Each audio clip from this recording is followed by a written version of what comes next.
وەزارەتێک کە هەمیشە چاوی حکومەتی لەسەر بووە کە زۆرترین خزمەت پێشکەش بە کەسوکاری شەیدان و ئەنفالکراوەکان بکێ.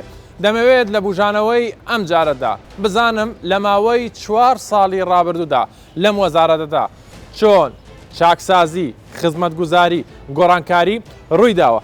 تاکو ئێستا زیاتر لە 78,000 دۆسیا بڕیار بووە کاری لەسەر بکێ. لەو ڕێژێش 31,000 دۆسیا وربینی بۆ کراوە. زیاتر لە 48,000 پارچە زەوی بەسەر کەسوکاری شەیدان و ئەنفالکراوەکاندا دابەش کراوە. ئەو چاکسازیانەی لەم وەزارەتەدا هەبووە چی بووە؟ چه خزمەتگوزاریەک پێشکەش بە کەسوکاری شەیدان و ئەنفالکراوەکان کراوە؟ لەوانە بیمەی تەندروستی، پێشکەشکردنی خزمەتگوزاری، لەوانە خوێندن و باشترکردنی دۆخی کەسوکاری شەیدان و ئەنفالکراوەکان. مەبەستی من و هاوکارانمە لەم بەرنامەیەدا بە دوواداچوون بۆ ئەم بابەتە بکەین. دەچینە وەزارەتی کاروباری شەیدان و ئەنفالکراوان لە نزیکەوە بە دوواداچوون لە دەستکەوتەکانی کابینەی نوێم لە ئاستی وەزارەتەکە دەکەین. ئایا هەنگاوەکانی چاکسازی لە بواری کاری وەزارەتەکە چین؟ هەوڵەکان چین بۆ دابینکردنی دادپەروەری کۆمەڵایەتی بەهۆی یاسای چاکسازیەوە؟ ئایا هیچ جیاکاریە کراوە لە ماوەی ئەم 4 ساڵەدا؟ چۆن خزمەت بە کەسوکاری شەهید کراوە؟ بەڕێستان 4 ساڵ وەزیری وەزارەتێکی زۆر گەرنگ بوون کە حکوومەتی هەرێمی کوردستان زۆر چاوی لەسەرەتی دەوێت بە هەموو شێوەیەک پاڵپشتیان وەزارەتە بکە. لە ماوەی 4 ساڵدا بەڕێستان وەکو وەزیرێک وەکو وەزارەتەکەش بە شێوەیەکی گشتی چه هەنگاویکی گرنگتان ناوە؟ دەتوانین بڵێن جیاکاریەک و جیاوازێکی بەرچاو بینین لە کارەکانتانە؟ ئەم وەزارەتە وەزارەتێکی گرنگە.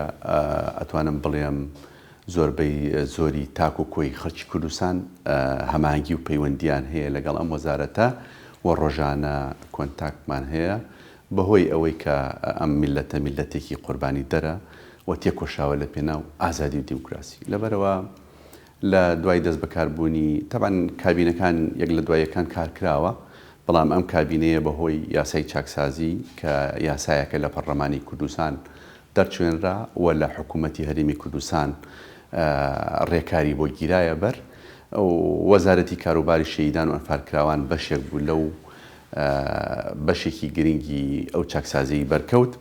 ئەو چاکسازی کە لە وەزارەتی ئێمە ئەکرێ ڕەنگە قسەی جۆر بەجۆری لەسەر بکرێ ئەوەی کە بەشی ئێمەیە بۆ هێنانە ئارای دادپەروەری لە قوربانی دەر، ئەوەی مافی خۆیەتی و ئەوەی بە هەر شێوازێک بووە خەزیانراوەتە ناو دۆسیەکانی وەزارەتی کاروباری شەیدان بەگشتی جینۆساید، ئەنفال، شەهیدانی ئازادی و دیموکراسی، زیندانیانی سیاسی و قوربانیانی گەلی کوردستان بەگشتی.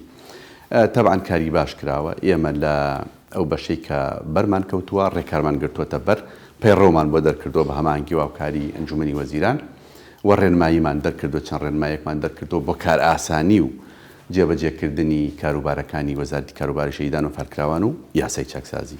و سەرەتایی دەست بەکاربوونم دەسەڵاتەکانم شۆڕ کردەوە بۆ سەرجەم قەزا و نەحیەکان بۆ ئەوەی ڕۆتین نەمێنێ کەسوکارێکی شەهید لە هەڵەبجەی شەهید یا زیندانیانی سیاسی لە کفری، لە زاخۆ، لە ئامێدی پێویستی بە پسولێک، پشتگیریەک، پێشنیارێک هەیە نەگەڕێتەوە بۆ وەزارەتی کاروباری شەیدان و ئەنفالکراوان ڕێگەیەکی دوور و درێژ بگرێتە بەر لە قەزاکەی خۆی، لە محافەزەکەی خۆی بتوانێت کار ئاسانی بۆ بکرێ و کارەکانی بۆ جێبەجێ بکرێ.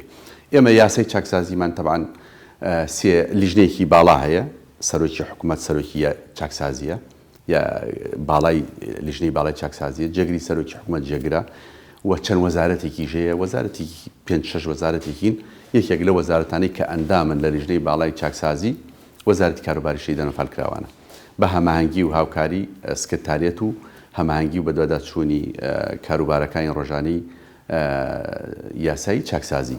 بابەتێکە ینی هەستپێکراو بێت ئەو گۆڕانکاری و چاکسازیانێت چی؟ ینی چه بابەتێکە دیارە ینی بۆ کە کارتان لەسەر کردەوە بەجددی؟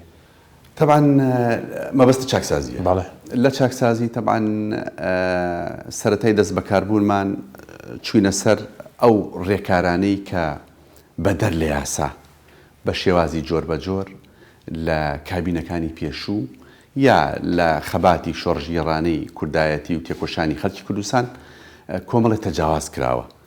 یعنی قوربانی دەرێک دەبوو خانەنشین بێ بە شێوازێ لە شێوەزەکان کراوە بە شەهید، یا دەبوو شەیدی هاوڵاتی بێ کراوە بە سەنگەر، یا بە پێچەوانەوە غەدری لێکراوە کە ئەڵین دادپەروەری جاری وا هەبووە دۆسیەک حەقی هەبووە شەهیدی سەنگەر بێ هاوڵاتی بۆ کراوە.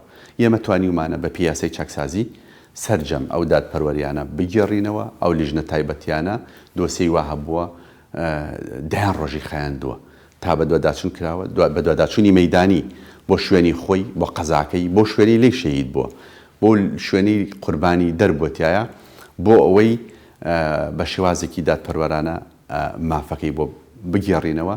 بەڵێ مەسەلەن دەست بەکاربوومان نزیکەی زیاتر لە 11,000 بەخێوکەر هەبوو کە نایاسایی بوو، ئەوانە هەموویمان سڕیەوە و نزیکەی 3,000 دۆسیە تا ئیسا چاکسازی تێکرا بوو مەسەلەن بەلاوەنراوە ئەوانی کە ماف و حەقیان گواسراوەتەوە. تەمان ڕێکاریشمان گرتووەتە بەر دۆسەیەک ئەگەر لە وەزارەتی کاروباری شەیدان و فارکراوان بە شەید تۆمار کراوە و مستحقی شەید نییە، نەمانهێشتووە مافەکەی بسڕێتەوە، ناردوومانەتەوە بۆ ئەو جێگەیی کە مافی خۆیەتی، مەسەلەن حەقی خانەنشینیە گەڕاومانەتەوە بۆ خانەنشینی، خانەنشینی یاسایەکی خۆیانەیە بەپێی یاسای بەرکاری خانەنشینی ماف و ئیمتیازاتی بۆ گەڕاوەتەوە یا نێردراوەتەوە بۆ لایەنە پەیوەنددارەکان، مەسەلەن وەزارەتی ناوخۆیە، ئەنجومەنی ئاسایشە، دەستگای ئاسایشی گشتیە، خانەنشینیە، وەزارەتە پەیوەنددارەکانە بۆی مافیان لەوێ نەفەوتێ بەپێی یاساکانی خۆیان سودمەند ببن. کەواتە ئێستا کارەکانی ئەم وەزارەتە بە تەواوەتی چۆتە سەر سکەی خۆی؟ بەڵێ، وەزارەتی کاروباری شەیدان و فارکراوان خۆشبەختانە لەگەڵ ڕێز و تەقدیرم بۆ کابینەکانی پێشوو، بەڵام کە یاسای چەکسازی هات کۆمەڵێ گۆڕانکاری نوێی هێنایە پێش، دەتوانم بڵێم سەر لەبەری وەزارەتی کاروباری شەیدان و فارکراوان بە هەموو پێگاتەکانی تەنزیم کراوەتەوە بە شێوازێکی نوێ، توانیومانە لەگەڵ واقعی ئەمڕۆی هەرێمی کوردستان و ئەو خواستانەی حکوومەتی هەرێمی کوردستان لە کارنامەکەی لە پەرلەمانی کوردستان ڕایگەیاند و ئەو خواستانەی ئێمە ئەمانەوێت تحقیقی بکەین کارمان لەسەر کردو و خۆناغی باشمان بڕیوە. ئەم وەزارەتە خراوەتە سەرسکە و ڕێکاری خۆی وەرگرتووە بە ئاسایی کارەکانی بۆ هەر جیهەتێک بەتوێ ڕێڕەوی خۆی وەرگرتووە بۆ هەر بوارێک بەتەوێ کارەکان بە ئاسایی و بە سانایی ڕابڕێ. بەخشینی زەوی بە کەسوکاری شەیدان و سەنگەر و جینۆسای لە پارێزگای هەولێر 16,108 پارچە زەوی بووە. لە سنووری پارێزگای سلەیمانی و ئیدارەی گەرمیان 25,507 پارچە زەوی بووە. لە سنووری پارێزگای دهۆک 6,280 پارچە زەوی بووە. کۆی گشتی پارچە زەوی دابەشکراو 47,895 پارچە زەوی بووە. ئەو شەهیدانەی ڕەزامەندی پێدانی زەویان هەیە و تا ئێستا وەریان نەگرتووە لە پارێزگای هەولێر 5,008 کەس، لە سنووری پارێزگای سلەیمانی و ئیدارەی گەرمیان 8,420 کەس، لە سنووری پارێزگای دوهۆک 1,689 کەس، کۆی گشتی 15,117 کەس. بەخشینی شایستەدارەکان بە کەسوکاری شەیدان و ئەنفالکراوان بە شێوەیەکی بەردەوام بەڕێوە چووە لە ماوەی ئەم 4 ساڵی ڕابردوودا، بەڵام وەزارەتی کاروباری شەیدان و ئەنفالکراوان لە ماوەی ئەو 4 ساڵەدا بە پێویستی زانیوە لە ڕێگای میکانیزمێکەوە بەخشینی زەوی تەنانەت یەکەی نیشتەجێبوون و پێدانی کری خوێندن لە کارە هەرە لە پێشینەکانیان بێت بۆ مەبەستە چۆن کار لەسەر ئەو بابەتە کراوە.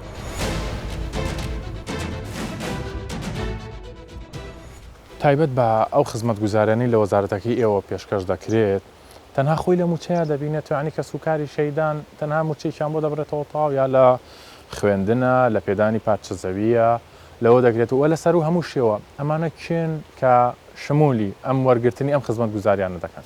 بەڵێ تەبان بەدەر لەو مینحەیە کە دیاری کراوە بۆ وارسی شەهید کە بەپێی یاسا ڕێکخراوە، تەبان ئێمە کاتی خۆی لەم حکوومەتەوە لە دروستبوونی ئەم دەسەڵاتە نوێی هەرێمی کوردستان لە دوای ڕاپەڕین کە مؤسساتی ڕسمی دامەزرا جیاوازیمان کرد لە بینی موچە و منحە. موچە بۆ فەرمانبەرانە ئەوانی کە دەوامی ئاسایی ڕۆژانە ئەکەن، منحە تایبەتمەندێکمانیاوە تێ بۆ بەناوی ئەو قوربانیانەوە کە هەبووە لە پرۆسی ئازادی دیموکراسی خەڵکی کوردستان. ئەم کابینە نوێیە وەکو خۆشم کە پلانێکی تا زەمانێنایە پێشەوە بەڕاستی باسمان کرد، وتمان وارسی شەیدێک چەند مناڵێکی هەیە، مەسەلەن منحەیەکی کەمی هەیە 500,000 ڕەنگە کرێ چیش بێ. ئەنی دوای ئەوەی کە وارسی خۆی بۆتە قوربانی چۆن بتوانێت ژیانی و گوزەرانی ئاسایی خۆی بەڕێ بکە. سەرڕای ئەوەی پێویستە حکوومەت یاریمی کوردستان و وەزارەتی کاروباری شیدان و فالکراون ڕێزیان لێ بنێن کە ئەمانە قوربانی دەری هەرێمی کوردستان و ئەم وڵاتەن لە بری زەوی یەکەی نیشتە جێبوونیان بۆ جێبەجێ بکەین. لە ڕووی کەرتی تەندروستی و خزمەت گوزاریەکانەوە بۆ هەموو وارسی شەهید هەمیش بە تایبەتی بۆ بەرکەوتوانی چەکی کیمیایی چیتان کردووە؟ تەبانی ئەمە بۆ بواری تەندروستی کاری باشمان کردووە و ڕێکار گیراوەتە بەر ئێمە لەگەڵ وەزارەتی تەندروستی. خۆشبەختانە ئێستا لە هەرێمی کوردستان بواری تەندروستی پێشکەوتووە، توانیمانە ڕێکار بگرینە بەر و بەڕاستی یاسای چاکسازی ئەوانیشی گرتووەتەوە. ئەوانیش بەپی یاساکە مامەڵیان لەگەڵاکەین بۆ ئەوی دادپەروەری بهێنینە ئاراوە. خۆشبەختانە لە هەفتەی پێشوو چاکسازی تەندروستی بەرکەوتوانی چەکی کیمیایی ژەگلایی بوویەوە، ئەوەی بەپێی یاسا مەشمول بوو، لیستەکە ئامادە کراوە و ڕێکارەگرینە بەر بۆیان بە دوواداچوونەکەین لەگەڵ وەزارەتی تەندروستی. ئەوانەی تەمان ئەوانیش بەپێی دەرەجە لەلایەن وەزارەتی تەندروستیەوە ڕێکە خرێن، کێ وەزەی زۆر خراپە، کێ لەو خراپترە، ئەوانە ئامادە ئەکرێ. ئەوەی پێویستی کرد نووساوی بۆ ئامادە ئەەکەینێنێ دەرەوەی هەرێمی کوردستان. ئەوەشی پێویستی نەکرد لە هەرێمی کوردستان لێرە چارەسارە بوو، لێرە چارەسەریان بۆ ئەەکەین. خۆشبەختانە وەزعی تەندروستی لە هەرێمی کوردستان قۆناغی باشی بڕیوە. مێژووی کورد پڕە لە بیرەوەری چاڵ، کۆمەڵە کارەساتی گەورە بەسەر ئەم هەرێمە سەقامگیرەی ئێستادا هاتووە. لە ڕۆی مۆنۆمنتەوە شوێنی یادگاریەکانەوە چۆن کارتان لەسەر ئەمە نەکردووە کە ئێمە ئەم کارەساتانە بکەینە مۆزەخانەی وای لێ بکەین بگەینە گەشتیاریکی ڕەش، گەشتیاریکی چۆنڵی ئاینیمان هەبێت، ئەو گەشتیاری ئەو مۆنۆمنتانەشمان هەبێت. دروستکردنی مۆنۆمنت بەپێی ناوچە و شوێنەکان، نۆژەنکردنەوەیان، پێداویستەکانیان بۆ ئەمە چیتان کردووە؟ پرسیارێکی بەجێیە و ئێمە وەکو پێویست سەرکەوتوو نەبووین لەو بەرنامەیە. من کە بووم بە وەزیر بیرم کردەوە لەوەی کە کارەسات و ڕووداوەکانی گەلی کوردستان زۆرن، بەشێکی زۆریان کەوتونەتە دەرەوەی پایتەختی هەرێمی کوردستان. سەرکردەی وڵاتێک، سەرۆکی وڵاتێک بە پێی پرۆتۆکۆڵ داغلی شاری هەولێر یا پایتەختی هەرێمی کوردستانە بێ، ڕەنگە دەرفەتی نەبێ، هەم لە ڕووی ئەمنی، هەم لە ڕووی پرۆتۆکۆلی، بچێتە هەڵەبجەی شەید، بچێتە بارزان، بچێتە گەرمیان. ئەبێ لە پایتەختی هەرێمی کوردستان شتێکمان هەبێ، مۆنۆمنتێکی گەورەمان هەبێ، دەرخەری هەموو کارەسات و ڕووداوە ناخۆشەکانی ڕابردووی گەلی کوردستان بێ. پێشیانمان کردووە و گرنگە لە هەولێری پایتەخت کاتی خۆی مۆنومنتێکیان دروست کرد بە ناوی مۆنومنتی شەهیدان، کەم و کورتی هەبوو. گفتوگۆمان لەسەر کرد لە سەرەتای ئەم کابینەیە لەگەڵ پارێزگاری هەولێر. خۆشبەختانە کاری لەسەر کراوە بەرەو کۆتایی ئەڕوا بۆ ئەوەی بیکەین بە بناغەیەک بۆ سەرجەم دەرخستنی ڕووداوە تاڵ و ناخۆشەکانی بزوتنەوەی ڕزگاری خوازی خەڵکی کوردستان و پرۆسەی ئازادی و دیموکراسی. بۆ بابەتی جینۆساید ئەمە ساڵانێکە ئیشی لەسەرەکرێت، کورد بە دنیا ناسێنرا، ئەم مێژوە تاڵە بۆ لەسەر ئەم بابەتە چیتان کردووە؟ تا ئێستا دەوڵەتی عێراق بە فەرمی داوای لێبوردنی لەگەلی کوردستان نەکردووە، نەچوونەتە ژێرباری قەرەبووکردنەوەی زیان و زەرەرەکانی خەڵکی کوردستان کە خۆتان نەزان قەرەبووی کۆی کرایەوە کە وڵاتێکی کەیە. سەرڕای ئەوەی ئێمە میلەتێکین لە وڵاتە جینۆساید کراوین، ئەنفال کراوین، کیمیاییمان لێدراوە، لە دادگاش بڕیارەکان یەکلایی بۆتەوە، لە پەرلەمانی عێراقش بڕیاری بۆ دەرچووە. مەفروض بوو دەوڵەتی عێراق داوای لێبوردن بکە و قەرەبوو کرێتەوە، تا ئیسان نەکراوە. ئەمە لە ناوخۆ دەستێکی جینۆسایدمان دروست کردو، لەم کابینەیە من هاتن پێشدیارمان کرد و بۆ دەرەوەش بۆ ئەوەی بەڕاستی لە دەرەوە وەکو پێویست کاری لەسەر نەکراوە.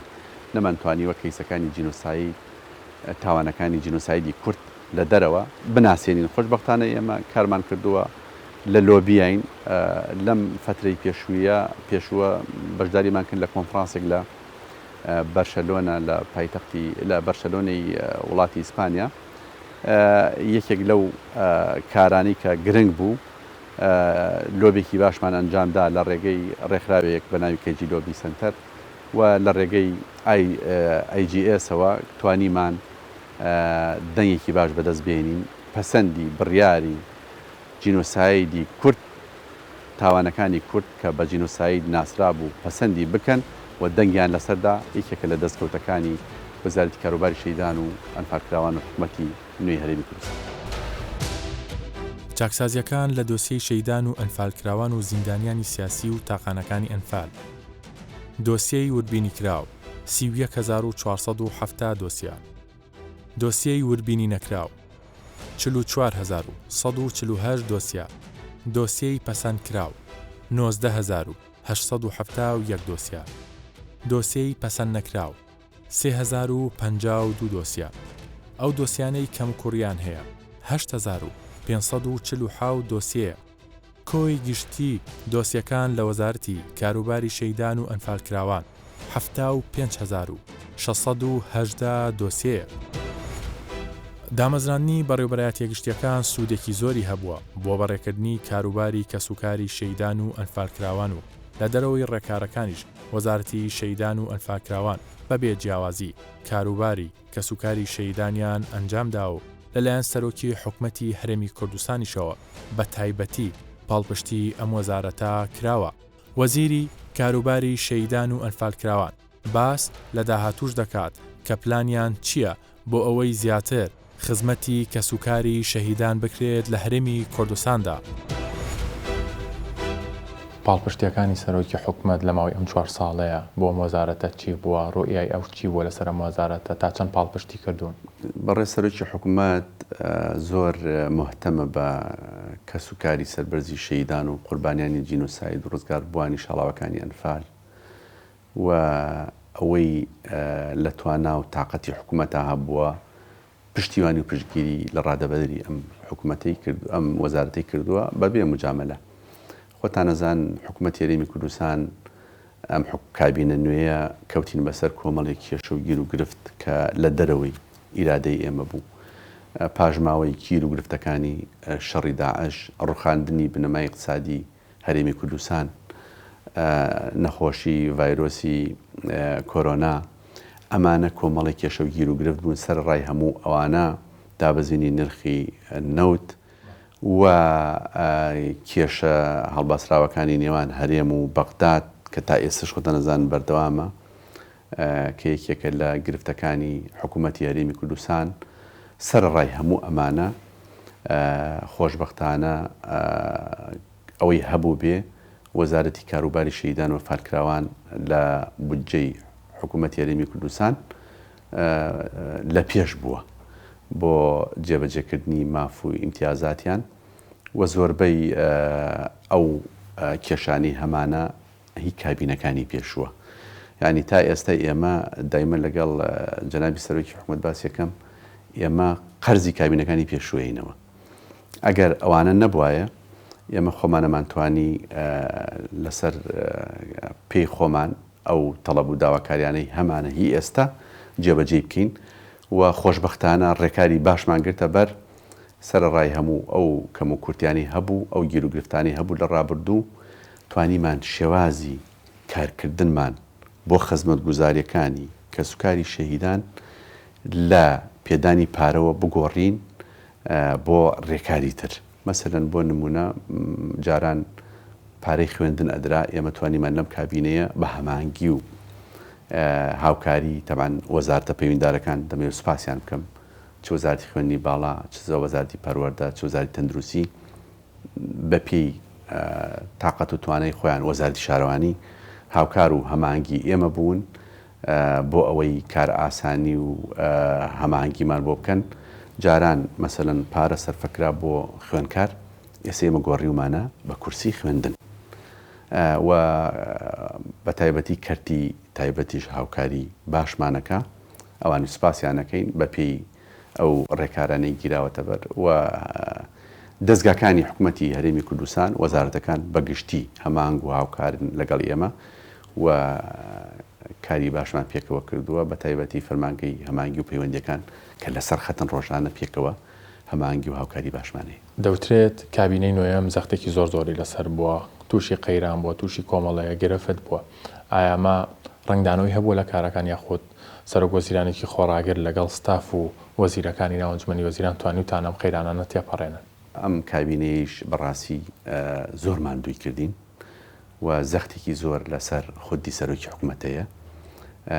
من بەش بە حاڵی خۆم وەکو وەزیرێک توانیومە ئەوەندەی خۆم قەنەعاتم پێیەتی هەوڵم داوە بەرپرسیارەتی خۆم بگرمە ئەستۆ و ڕانەکەم لە بەرپرسیارەتی و کۆڵەکەیەک بم بۆ چەتری ئەو حکوومەتی هەرێمی کوردستانی کە ئێستا هەیە و تا ئەوەندەی هێز و تااقەت و توانم هەبێ تێکۆشم بۆ ئەوەی هاوکار بم دەستە باربین پێکەوە چکە هەموو وەزیرێک جگە لەوەی کە وەزیری وەزارەتەکەی خۆیەتی ئەندامیشە لە ئەنجومەنی وەزیران ئەبێ بایی ئەوەنەش بەرپرسیارەتی بخاتە ئەستۆی خۆی کە هاوکار و هەمانگی سەرۆکایەتی ئەنجومەنی وەزیران بێ و مەساحەی کارکردنی سەرۆکی حکوومەت وەزارەتەکانە، مەساحەی کارکردنی وەزیرەکانیش بڕێوەبەرایەتەکانە.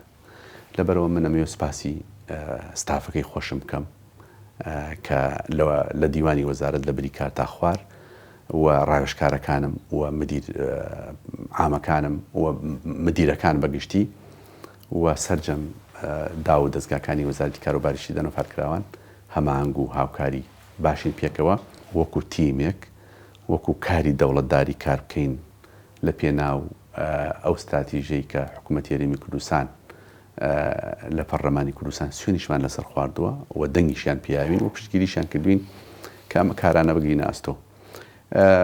زەختێکی زۆر هەیە لەسەر کابینەکە بەگشتی و ئەتوانم بڵێم حکوومەتی هەرێمی کوردستان و نەبێتە ئەوەی کە لێک دانەوەی جیاوازی بۆ بکەن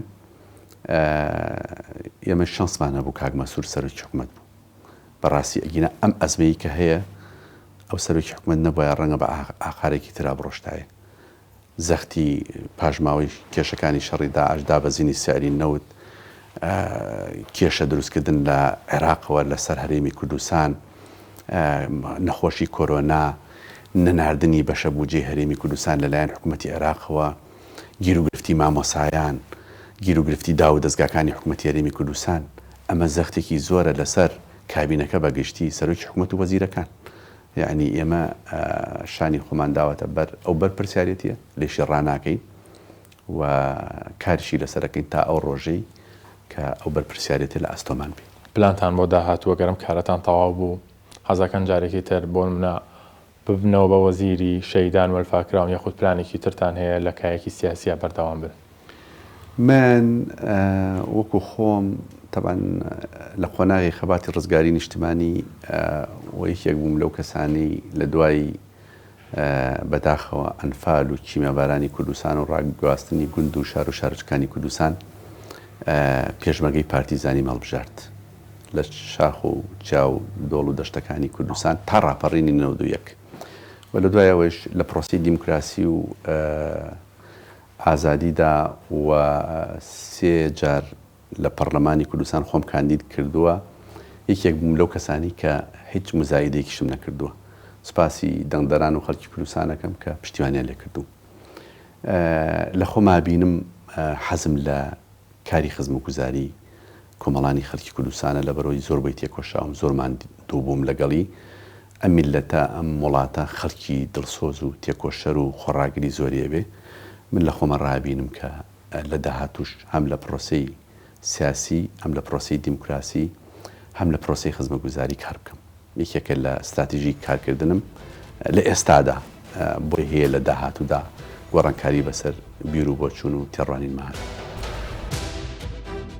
بڕیاری دادگای پاڵای تاوان تایبەت بە هەرێمی کوردستان دانان بە تاوانەکانی ئەنفال وەکو جینۆساید لە ڕێکەوتی 26 نیسانی ساڵی 2007 پەرلەمانی کوردستان تاوانەکانی دژی کورد بە جینۆساید ناسان لە ڕێکەوتی 3 ئابی ساڵی 2014 کرا بە ڕۆژی جینۆسایدکردنی ئێزیدیەکان لە یەکی تشرینی دووەمی ساڵی 2023 یەکێتی نێودەوڵەتی زانایانی جینۆساید پرۆژەی بڕیاری دانانی بە جینۆسایدی کورد پەسەند کرد.